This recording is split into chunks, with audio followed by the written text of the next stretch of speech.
La Alianza al Día. El espacio cultural de Radio Francia para Cuenca.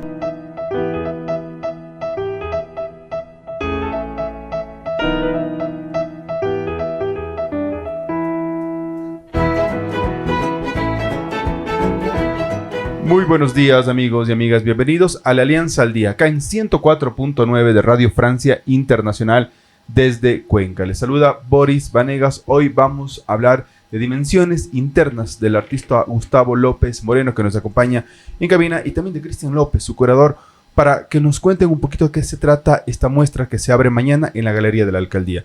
Gustavo, buenos días, bienvenido. Qué gusto y qué honor tenerle aquí. ¿Cómo está? Muy buenos días, muchas gracias por la ayuda de la Alianza Francesa para promover el evento de esta exposición. Cristian, buenos días, bienvenido, ¿cómo está? Muchas gracias por la invitación, todo bien, sí, gracias. Gustavo, dimensiones internas, ¿por qué le dimos ese nombre a la exposición? Bueno, surgió de un consenso en la familia, y Cristian, que siempre ha estado un poco haciendo de todo, porque ha sido curador, coleccionista, y también ha emprendido para ser como art dealer y representante de la obra, y él generó esta iniciativa de ponerle este nombre, pero con la perspectiva de hacer una exposición itinerante que se pretendía en el año antes de la pandemia, que vaya a Guayaquil, a Quito y todo. Para eso estábamos listos y salió muy bien la exposición que se hizo acá en la Escuela Central con el apoyo de la municipalidad. En ese momento estaba Adriana Tamariz, de directora de Cultura, y ella colaboró para que Cristian hiciera este montaje de la exposición en la Escuela Central.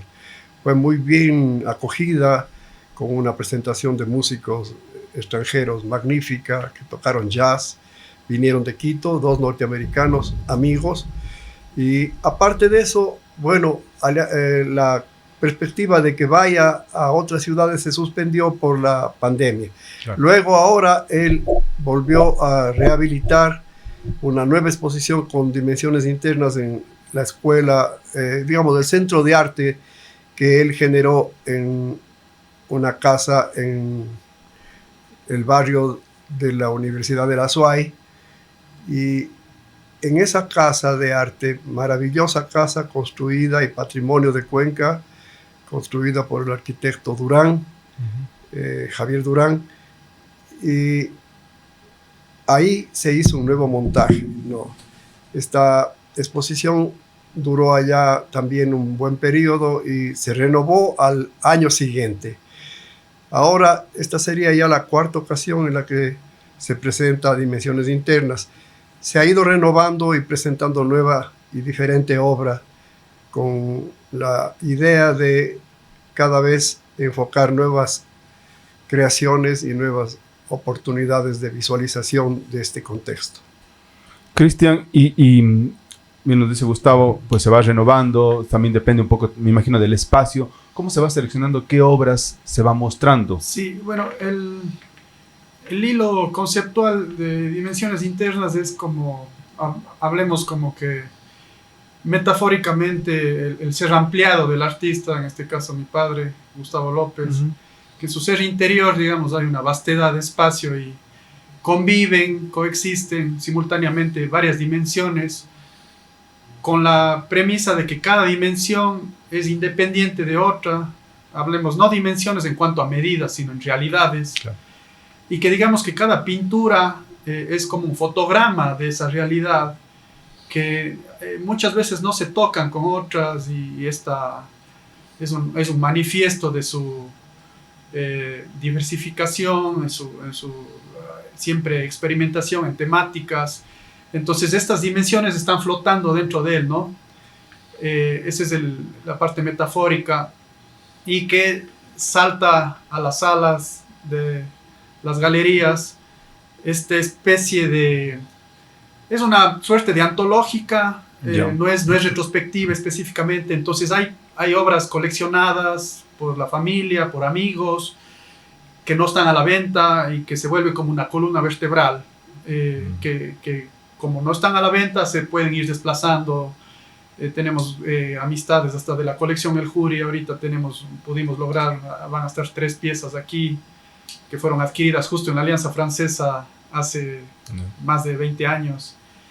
Entonces está esta columna vertebral de obra fija que no está a la venta, y aparte nuevas propuestas. Hay obra que sí está a la venta y que ahora vamos a estar entre unas 30, 35 obras, y entonces hay muchos estilos, y concretamente siempre en el texto curatorial, lo verán en la sala, se está aludiendo bastante hasta espacio, a este campo atmosférico que le llamo yo, que es esta intersección entre lo figurativo y lo abstracto.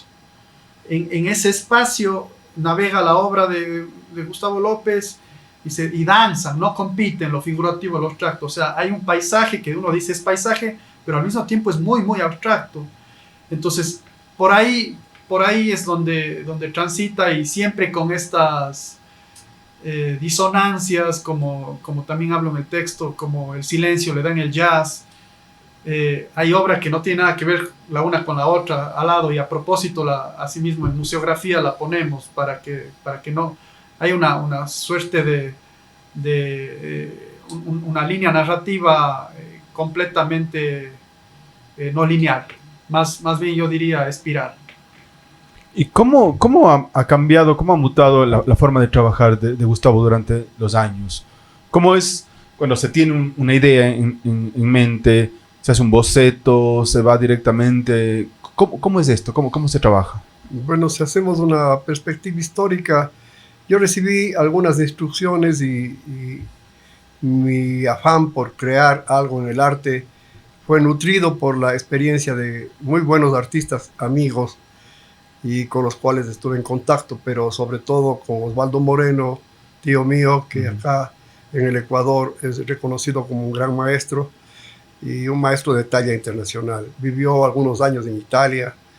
Y bueno, él también en la Alianza Francesa, aquí en Cuenca y en Quito, realizó muy buenas labores. Él fue inclusive, creo que director un tiempo en la Alianza de Quito.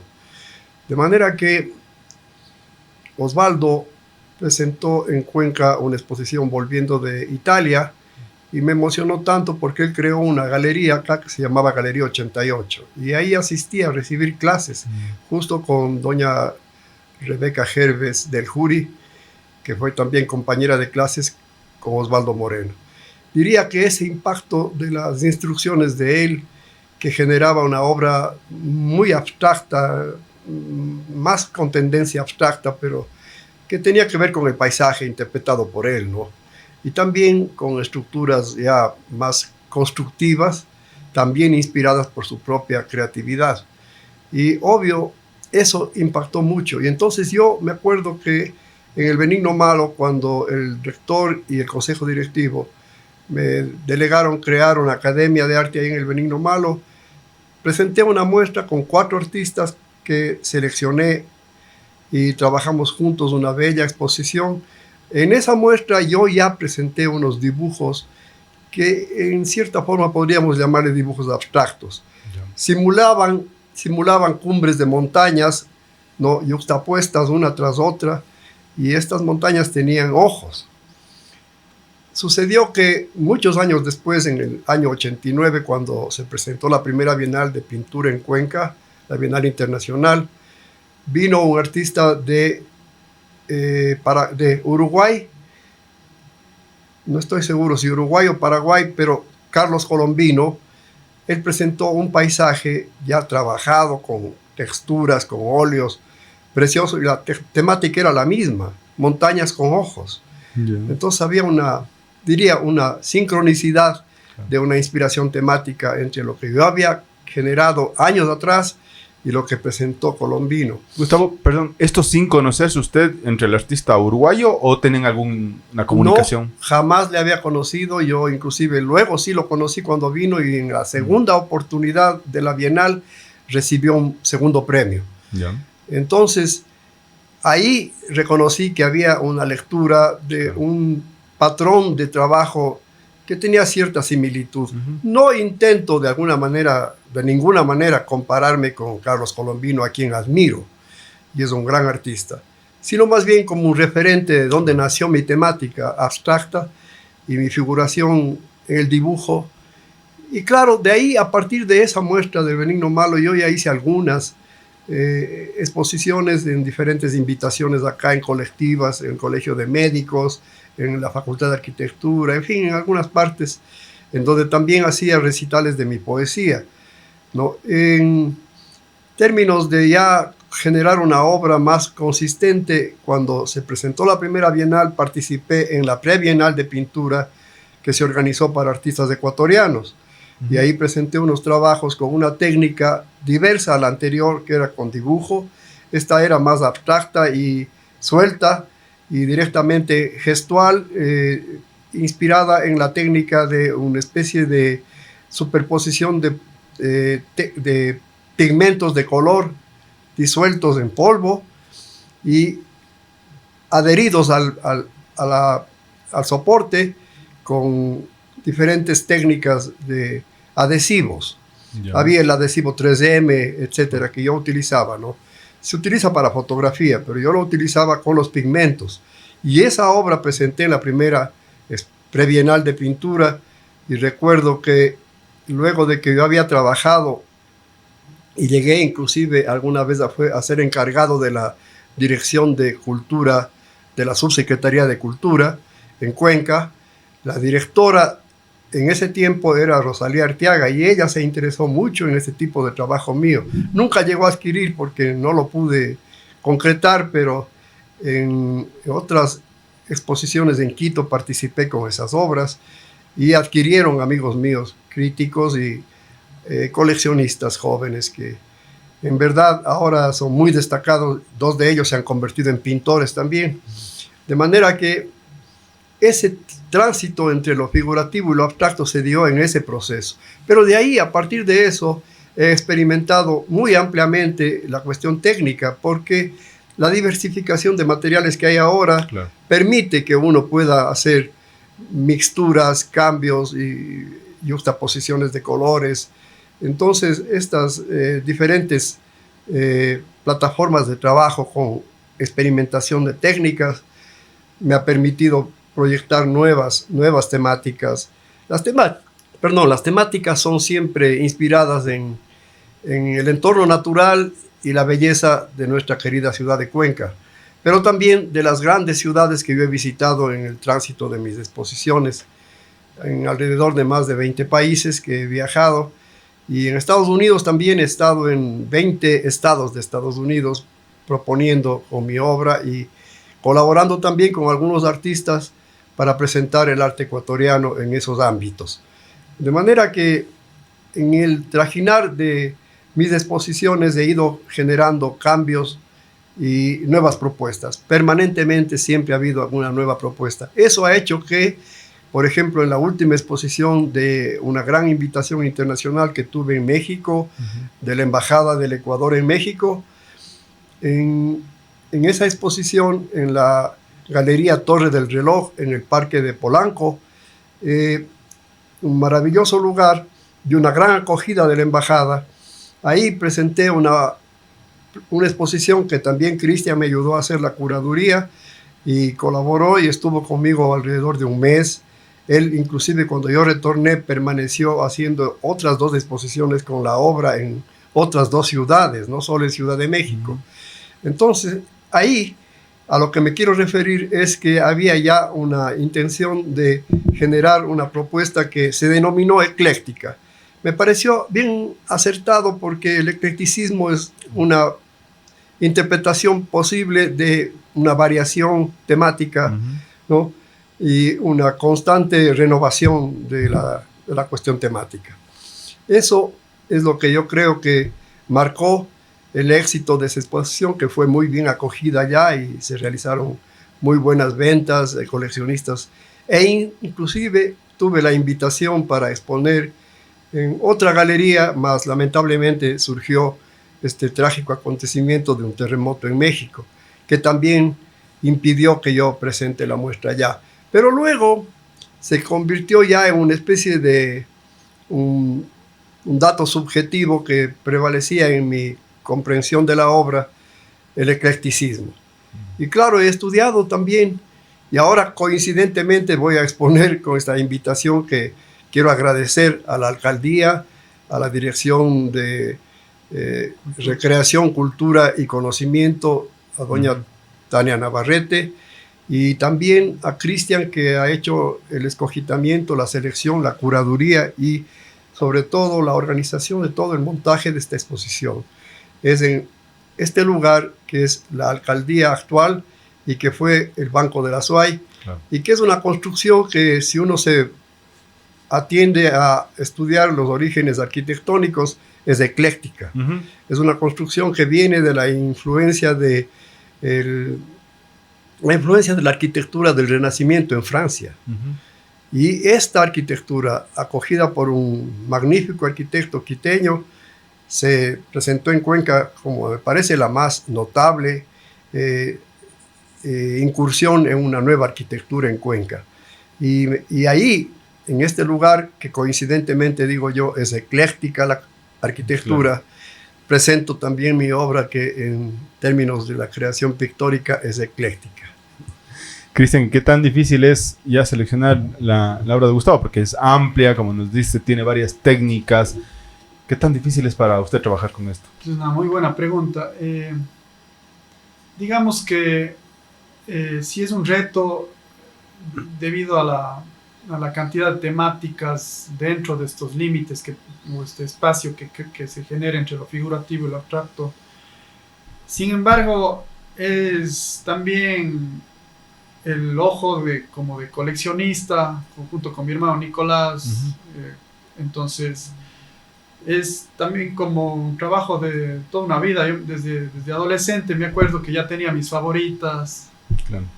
Y entonces se va generando esta especie de pequeños segmentos de obra y se comienza a reconocer. Pero digo, es una buena pregunta porque claro, la labor del crítico, del curador, es acercarse a la expresión visual del artista, del pintor, pero al mismo tiempo es como inatrapable, digamos, la esencia o qué está pasando por la vida del artista. Entonces es un reto intentar hablar y describir cuando es tan vasto, ¿no? Sin embargo, creo que fluye y hay mucha alegría de poder de alguna forma ponerse desde el punto de vista del público, que es claro, como que cómo navegan la exposición. Justamente mi papá estaba nombrando, fue concebida como itinerante, hay posibilidades creo que eso ha sido un acierto y lo veo durante los años, porque cuesta tanto trabajo, tanto tiempo generar una exposición y que no tenga esa alma para poderle llevar a otros lugares. Creo que se queda corto, digamos, la ciudad de Cuenca. Entonces, para el siguiente año estamos planificando salir del país, hay unas 2 posibilidades. Y también, obviamente, ya tenemos invitaciones concretas a Quito y Guayaquil. Sin embargo, es un tema de gestión, de lograr que suceda. Cristian nos decía, es también difícil esa selección porque se pone desde parte del público, ¿no? Pero también que hay algo adicional, que es el tema sentimental, ¿no? Se puede tener un sentimiento desde pequeño, ver las obras y decir, tal vez tengo un apego sentimental. ¿Se separa eso? ¿Se intenta separar eso? Sí, bueno, porque hay, digamos, con la soltura con la que ha pintado mi papá, sin canon de que esto quiero y que se vuelva una mercancía y quiero 10 de estas o 20 de estas y solo repite. Hay mucha experimentación y hay algunas que dentro de un contexto más personal las veo como maravillosas, me encantan, y sin embargo tal vez el público no está en la misma instancia de aceptar una obra que es totalmente experimental. Entonces fluctúa y sí, hay cosas un poco más por ahí, se podría decir, como que pueden estar más en diálogo con el público, y entonces intento modular un poco eso para no traer algo tan estrambótico, tan recontra... O sea, porque eventualmente se va a hacer un libro y en el libro sí se va a poder recontra desplayar uno en la propuesta de que vean cuán randómico es de pronto, porque justo ahora empezando en el montaje con Tania hablábamos de que dice, y entonces esta es la época azul. Dije, no, porque un mes puede ser azul, claro. al siguiente mes ya no, y a los 3 meses vuelve un azul. Entonces, por ejemplo, la portada y que da hilo a este trío de jazz, que es una obra expresiva, gestual, que es un claro ejemplo de un estilo dentro de su sinfonía visual, trabajar solo en cromática azul, fondo blanco. Entonces, esta es la obra que la ven en los afiches y la invitación. Es justo algo como que denota un estilo, pero incluso de esos no hay muchos. O sea, más bien para mí ha sido lo más difícil poderle persuadir. A veces porque uno ve y dice, bueno, estos azules se mueven bien, dice, pero es difícil porque él no funciona de esa forma. Incluso en muchas ocasiones que han habido estos encargos, dice, yo quiero una obra, más o menos los colores, claro. Y qué sé yo. O sea, yo veo, le cuesta, porque es una libertad absoluta. En el texto curatorial digo que es como que esa libertad de experimentación es particularmente su singularidad en no definirse, no, o sea, yo creo que poniendo al lado del público, quisiera cuando vengan, o sea, que intenten no categorizar y abrirse a experimentar. Hay 4 o 5 obras pico que son como unas aristas que solo es como un ejemplo de por dónde es la narrativa de la obra.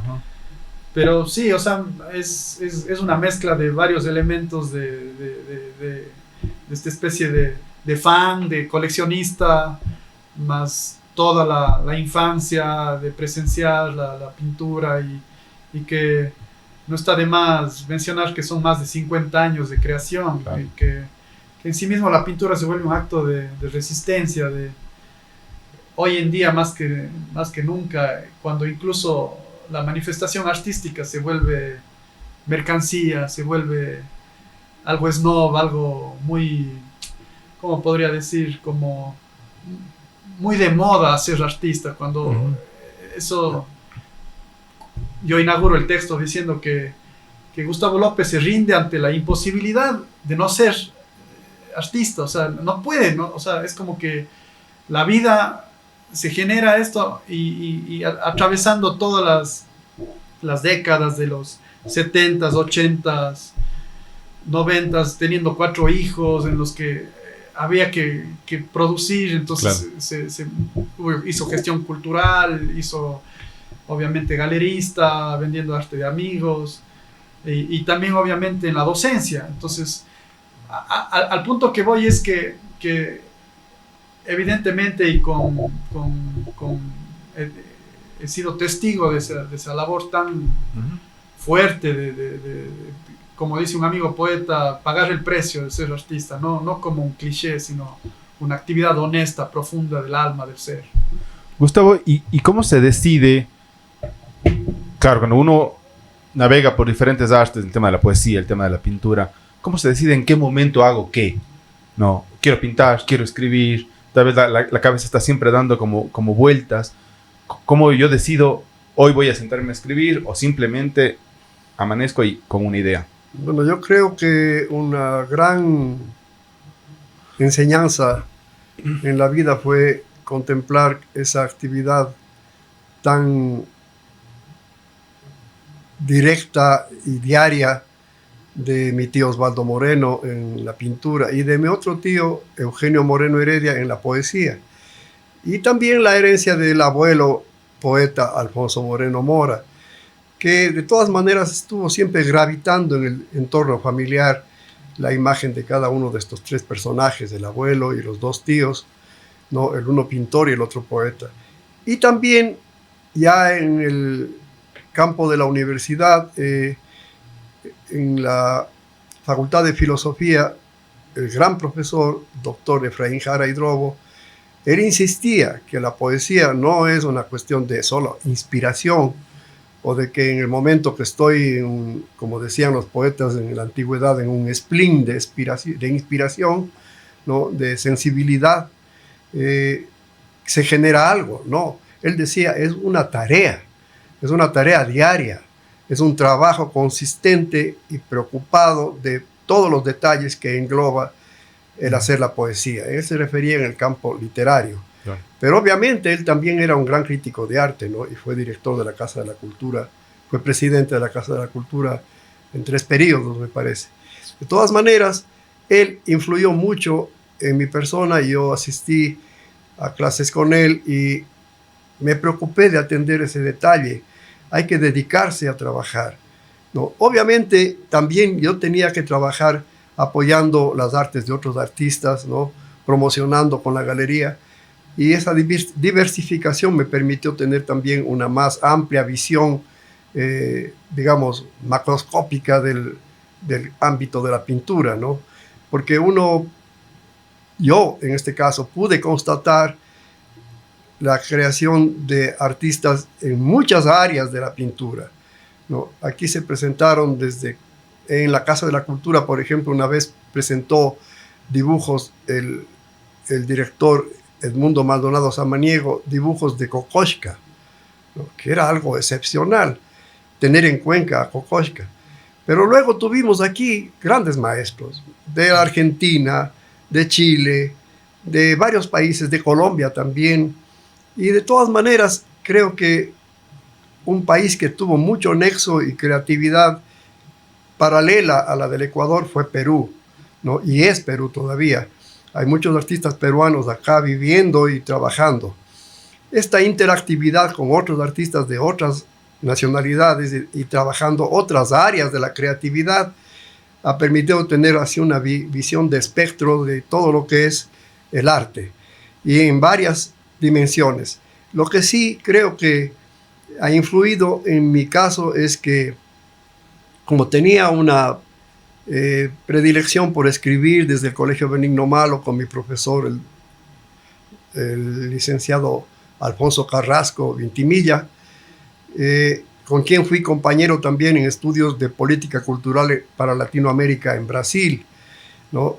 Y aprendí el portugués en alguna forma incipiente, obviamente, pero con él, practicando, aprendí. Él tradujo poesía de 2 grandes poetas brasileros, ¿no es cierto? De Vinícius de Moraes y de Tiago de Melo. Y aquí está en Cuenca posible conseguir en la biblioteca de la Casa de la Cultura esos libros de traducciones de Alfonso Carrasco. Él era en verdad ya un filólogo, un estudioso de la literatura muy a fondo, un crítico del arte y de la literatura. Entonces Alfonso, que fue también director del grupo del teatro del Benigno Malo y después me delegó ser director del grupo del Benigno Malo en el campo del teatro, en el que también trabajé como 20 años con el grupo ATEC de la Casa de la Cultura, bajo la dirección de Edmundo Maldonado, con el apoyo de Estuardo Cisneros Semería, que fue presidente de la Casa de la Cultura y vino de España y era un gran culturólogo, un hombre realmente apasionado por las artes y por la literatura y por el teatro en especial. Él fue nuestro director en el teatro y fue también director y nuestro, digamos, cómplice de la creatividad del grupo ATEC, el doctor Francisco Estrella Carrión, el famoso Paquito Estrella. Claro.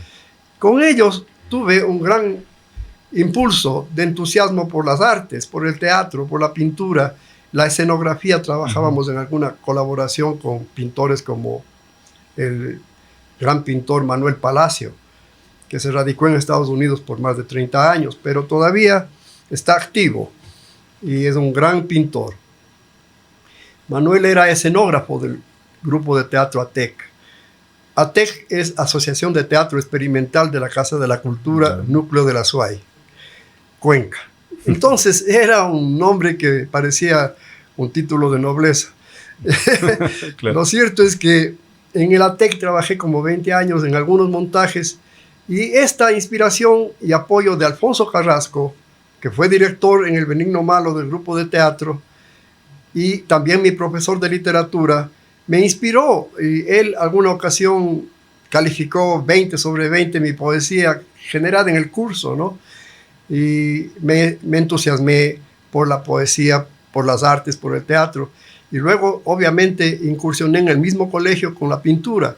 Y de ahí partí. Pero yo antes, de más joven, en Quito, en el colegio Montúfar, ya presenté para un concurso internacional unos dibujos que traía la revista Santo, de allá de México. Y había un premio. El premio era sustantivo en esa época, ¿no? Porque era un personaje, Santo era un personaje de los cómics de esa época, muy importante, y sigue siendo en México. Claro. Pero con este premio, yo me gané ese premio en México, y entonces con ese premio también me sentí estimulado por pintar, porque fue un dibujo y lo hice en base a una coloración bicromática, ¿no? Que también tenía que ver con el azul, el blanco y un poco el violeta. Cuando gané ese premio, que fue sustantivo, como digo, para uno estudiante del colegio de primer año, fue realmente emocionante. Estas son incursiones con las que yo sentí que latía algo que me llamaba a trabajar en el arte. No ha sido una carrera fácil, muy complicada, muy difícil, llena de tropiezos, porque muchas veces no hay coincidencia de criterios ni de intereses, inclusive con los coetáneos y colaboradores y colegas de las artes. Claro. Es complicado. Ha sido siempre difícil llevar adelante la bandera del arte acá, y admiro a algunos artistas que han sido mis amigos. Yo he sido amigo de muchos de los grandes artistas ecuatorianos y algunos latinoamericanos, pero no solamente diría yo que tuve un influjo de los latinoamericanos, porque viajé y estuve en Holanda, en Alemania y también en España, recibiendo e inspirándome en los grandes museos y también en contacto con galerías. En España había una galería que se llamaba Tocre, de un artista peruano, y ahí, cuando yo llegué, había presentado una muestra que acá no se sabía, pero este artista chileno que residía en Quito había presentado una muestra completamente diversa a la temática de la que él era conocido en el Ecuador, con paisaje. Allá, Catase era inspirado en la tauromaquia. Vendió toda su obra sobre tauromaquia, porque era un gran artista, Carlos Catase, un gran amigo mío. Cuando llegó a Cuenca, vino cargado de una mochila y un caballete, y yo le organicé la primera muestra aquí en la Casa de la Cultura con Edmundo Maldonado Samaniego. A partir de esa muestra se decidió por quedarse en Ecuador, en Cuenca un tiempo y luego en Quito, en donde radicó por más de 35 años. De manera que allí en Tocre conocí la obra de Carlos Catase, me impresioné y vi que estaba todo vendido, y el amigo de Tocre me invitó a que yo exponga. Negocié con él también una colección de gráfica de Europa y de España, de grandes artistas, y me entusiasmé mucho con el arte ahí en Madrid, ¿no? También viajé a esta ciudad maravillosa que se llama Toledo, en donde está asentada toda una cantidad de construcciones de tipo medieval, ¿no? Con castillos, con grandes murallas, en fin. Y arriba, en la parte superior de esta ciudad, que está en una especie de ascenso hacia una cumbre, en la cumbre está el taller y la casa del Greco, ¿no? Entonces, también allí hice una relación magnífica con dos ceramistas y trabajé con ellos, y me entusiasmé mucho por la cerámica también. La cerámica siempre me ha atraído, he modelado, mas nunca expuse lo mío. En efectiva decisión de crear, siempre me llamó más la pintura. Sí. Pero también experimenté en el modelado, la escultura, y aprendí con muy buenos maestros de la escultura como Paul Palacio y Wolfram Palacio, grandes artistas de la escultura en Cuenca, hijos de Daniel Elías Palacio, el gran artista escultor, autor de muchas de las obras escultóricas expuestas en términos monumentales en la ciudad de Cuenca y en otras ciudades del país y aún en el extranjero. Creo que este influjo también fue muy notable y he colaborado con ellos en alguna forma. Creo que todo esto es una especie de argamasa de influencias, de actividades y de relaciones que me han llevado a mantenerme activo en este campo, como le dije hace un minuto, muy complicado. No puedo decir que haya sido una garantía de prosperidad en lo económico ni una garantía de éxito en lo artístico. Es una satisfacción trabajar en el arte y los resultados se verán a la postre, o la posteridad dirá si uno llegó o no a concretar algo específicamente valioso para aportar al contexto cultural, no solo del país, sino del mundo entero. Vamos a agradecer a Gustavo por esta realmente masterclass que nos ha dado hoy de su vida. Muchísimas gracias por ser tan generoso en esta entrevista. Queremos finalizar, bueno, el tiempo se nos ha quedado cortísimo. Invitarles siempre, esta es su casa cada vez que necesiten, por favor. Venir, nada más en la parte final, Cristian, una invitación para que la gente vaya mañana, por favor. Sí, el día de mañana les esperamos desde las 7 de la noche. Creo que vayan preparándose, es un lindo viaje por la expresión plástica de la pintura y sus posibilidades, y aprovechar también agradeciendo a José Corral, director de Cultura, y Tania Navarrete, directora del MAM. Han hecho esta cordial invitación a que mi papá exponga ahí, y va a haber música por mis hermanos Nicolás y Bernardo López, y entonces va a ser una noche de confluencias de seres bastante extravagantes, y siento que es una gran oportunidad de ampliar el espectro de la percepción de lo que tienen de la pintura. Entonces, cordialmente invitados mañana a 7 de la noche, Galería de la Alcaldía. Nos despedimos con Gustavo, ¿algo más? Sí, bueno, yo quiero en una forma muy franca y muy cordial agradecer a usted que nos ha realizado esta entrevista de la Alianza Francesa para la radio, y que puede ser también vista en las redes. De manera que agradezco mucho este espacio para promocionar lo que mañana va a acontecer aquí en la alcaldía de la ciudad de Cuenca. Creo que el apoyo de Cristian ha sido fundamental, y quiero reconocer y agradecer públicamente que él ha sido el curador y organizador y gestor de toda esta obra. De manera que a él mi reconocimiento, y a mis otros dos hijos, Bernardo, que es un muy buen músico, DJ y también un gran diseñador, que es graduado en la Universidad de la SUAY en diseño, y Nicolás, que es un economista, igual que Cristian, que es economista dedicado a las artes, y Nicolás, que es economista dedicado a la economía también, porque él es gerente del Banco Pacífico acá, y él también es un DJ en sus horas de freelance, hace trabajo como DJ con este sistema de presentar conciertos en base a una colección de vinilos. Claro. Entonces, tienen dos vertientes de creatividad, pero los dos van a colaborar en la parte musical, claro, obviamente bajo la organización de Cristian, ¿no? Entiendo que el evento va a ser maravilloso, por lo que tenemos este acopio de arte y música, y también esperamos que el público pueda presenciar con alegría y con satisfacción esta colección de pintura que presentamos mañana. Muchísimas gracias. Gracias, Gustavo. Gracias, Cristian, por estar aquí. Como les decimos, esta es su casa. Regresen siempre. Amigos y amigas, nos despedimos. Recuerden que pueden escuchar el reprise a las 17 horas y también en nuestro canal de YouTube. Un fuerte abrazo. Radio Francia Internacional desde Cuenca, en el 104.9 de la FM.